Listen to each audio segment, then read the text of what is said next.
Yo guys, what's going on? TheCuriousBrit back once again, and today we're jumping back into Not Just Bikes.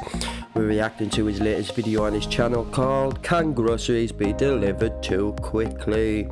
So without further ado, let's jump straight into this one. Is sponsored by Nebula, the creator-owned video streaming platform that's completely ad-free, but more about that later. Over the past few years, several cities in Europe have seen a huge number of delivery services that promise to deliver groceries and other household goods to your door within minutes. Here in Amsterdam, these flash delivery services are everywhere, with their highly recognizable bicycles seen all over the city. These services are offering a level of convenience and laziness that have never been seen before, but they've definitely come with their fair share of controversy. So it's worth asking, can groceries be delivered too quickly? Nah, honestly, I don't think they can be delivered too fast, in all honesty. There are three major flash delivery services available in Amsterdam: Flink and Gorillas from Berlin, and Getter from Istanbul. We used to have Zap out of London, but they left the Dutch market. Well, we got that Getter in and London. In other cities, we got you'll Zap find in London, Jiffy, obviously. Dija, Joker, Bike, Onigo, Samocat, GoPuff, and lots of other companies with incredibly stupid names. Unlike a typical grocery store, these services aim to deliver to you as quickly as possible, sometimes within minutes of ordering. The product selection is smaller than a typical grocery store though, so it's a bit closer to a convenience store that delivers, but they still have a pretty wide selection of products available. We first tried one of these services when we were stuck at home quarantined due to COVID. This was back when they were still offering 10-minute delivery. So, did they deliver in 10 minutes? No, they didn't. They delivered in 6 minutes. I was blown away by how fast it was. How is it even possible to pick and pack our grocery order, give it to a delivery rider, and have it to our door in only 6 minutes? These services can achieve these lightning-fast deliveries because of the mixed-use zoning that's common in Europe. That is fast. This allows these companies to set up lots of small fulfillment centers all over the city so that they're close to their customers to minimize delivery times. They also take advantage of delivering by bicycle, which is almost always the fastest way to get around in a city because bicycles don't get stuck in traffic. Yeah, true. So you need a city that's designed a certain way for this kind of service to be viable. And this is why most of these companies started in European or Asian cities. And if they're in the US at all, it's usually in New York City. But what I find interesting is that the same urban design that allows these services to exist also allows people to live very close to a grocery store. I live within easy walking or cycling distance of about a dozen different grocery stores and other food shops, and I talked about this before in my video about grocery shopping in Amsterdam. Grocery shopping is so quick and easy here because I can literally leave my house, cycle or walk to the grocery store, and buy what I need that day in less than 15 minutes. Or more often, I can stop by the grocery store for 5 to 10 minutes on my way home. So grocery shopping isn't even a trip, and this is pretty common for most people who live in a reasonably sized city in most don't of go Europe. shopping every day. So the chances are, if you have flash delivery available, you'll also have a grocery store within walking distance, which kind of reduces the need for these services in the first place. So is flash delivery still useful? I mean, yeah, it can be. From my discussion with riders, a lot of the market for flash delivery seems to be students who order beer and snacks, and I can relate to that. When I was in university, we used to order through Dial-A-Bottle, a probably illegal service where you would call a phone number and get beer delivered out of the back of some dude's car. And I've been told by many people who have small kids or have a physical disability that these services are incredibly useful, so there's definitely a market there, or at least a niche. But these services bring problems with them as well. There's a lot of pressure on employees to get orders packed and delivered as quickly as possible. This can cause problems on the street with riders who are in a hurry and may ride quickly and dangerously. Of course, this is not a new problem. Back in the 70s, when Domino's Pizza started offering pizza delivered in 30 minutes or it's free, delivery car crashes increased significantly. In the 90s, Domino's scrapped the 30-minute delivery pledge in the US, after being sued for millions by the families of people killed by their delivery drivers. though they still offer this service in less litigious markets. And in the Netherlands, they promise to deliver in 20 minutes because bicycles are faster than cars. Their pizza is still terrible, though. Now, speeding down the road like you're in a Terry Barenson video may be problematic in New York City, but it's even worse in the Netherlands. Here, the bicycle paths are used by pretty much everyone, from children's to seniors to disabled people, and so the fietspaden aren't really compatible with high-speed traffic. This is part of the reason why Amsterdam banned mopeds from the bike paths a few years ago. Originally, these services were focused on small orders delivered quickly, but surcharges are being added to smaller orders, so riders are carrying increasingly heavy orders in their backpacks. Many services have started using cargo bikes for large deliveries. These can take up more space in the bike paths and sidewalks, though they're still better than cars. Another problem is the fulfillment centers themselves. These locations are zoned for mixed use, but it's still not a free-for-all. Many of these locations are intended for restaurants or retail businesses, places that are accessible to the public. So turning your local shop into a dark store with blocked out windows isn't really welcome.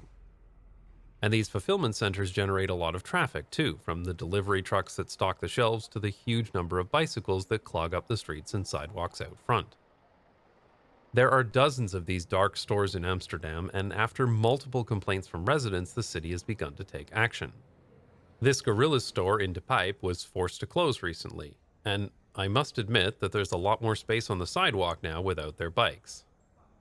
This Getter location, also in De Pijp, was supposed to close too, but Getter turned it into a publicly accessible convenience store as a way of avoiding the regulations. The city Clever. wants to relegate these fulfillment centers to more industrial areas, but if these are too far away from where people live, then flash delivery becomes molasses delivery.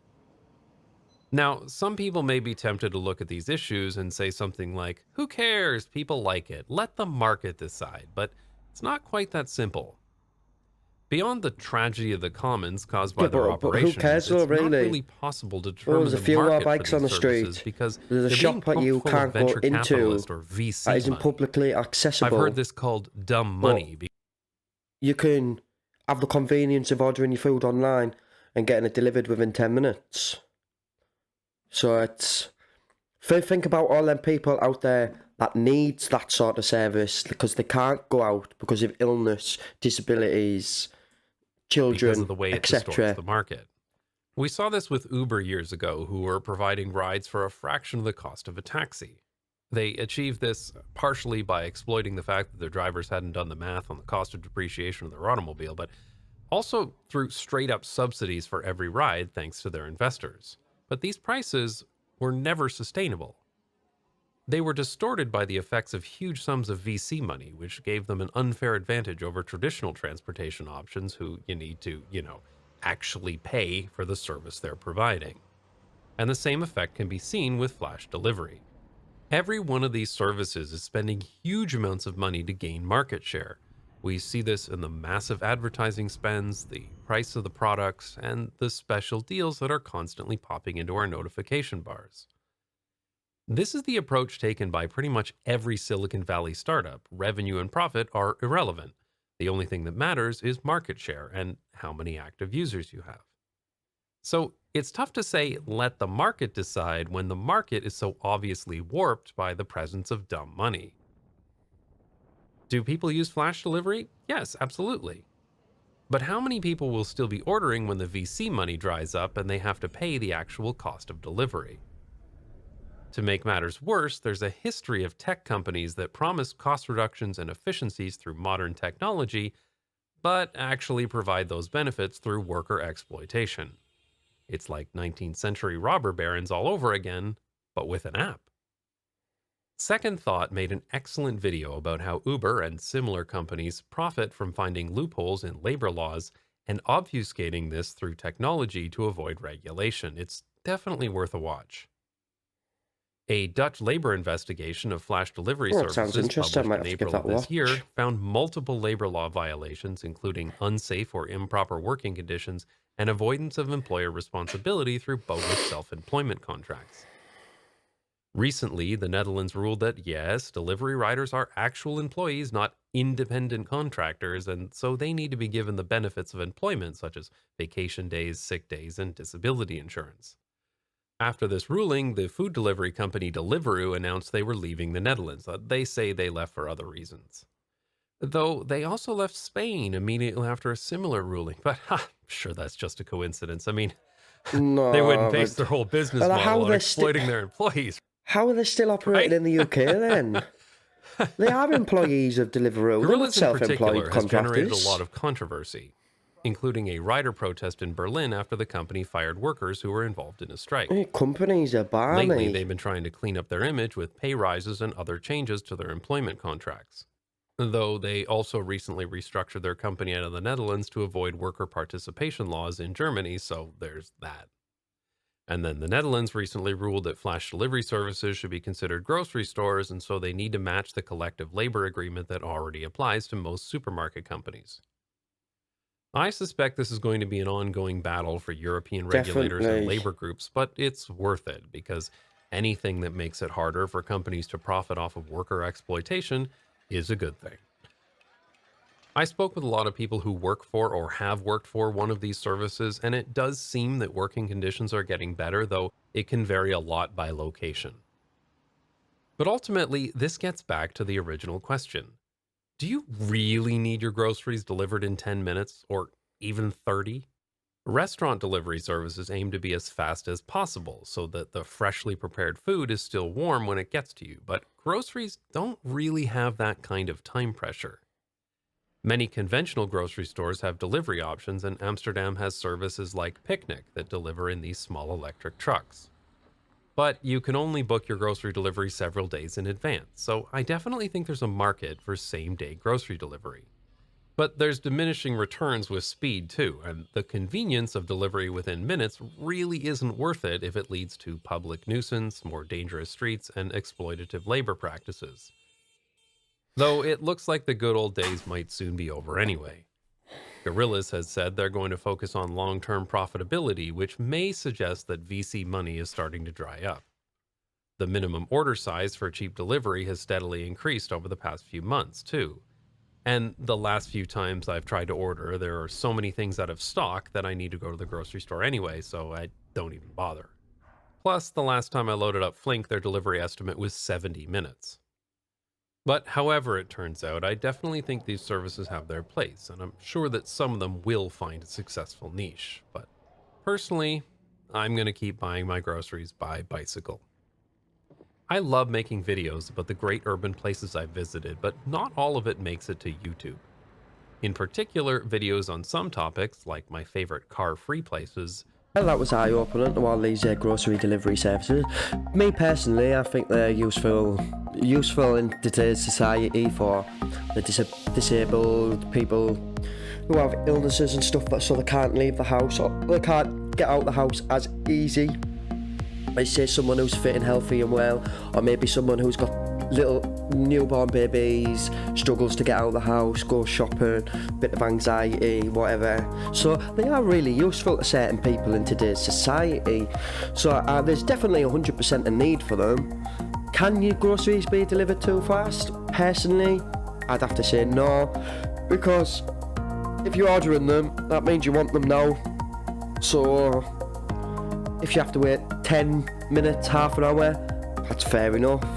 I don't see nothing wrong with that. But pre-booking for a couple of days in advance, no, because by the time comes, you might not fancy what you've ordered to make or etc. But that's just my thoughts and opinions on it anyway. So if you've liked what you've seen, don't forget to smash that thumbs up button. Hit subscribe down below, turn on those bell notifications so you don't miss any future uploads. Until next time, stay safe and take care guys. I've been TheCuriousBrit, peace out.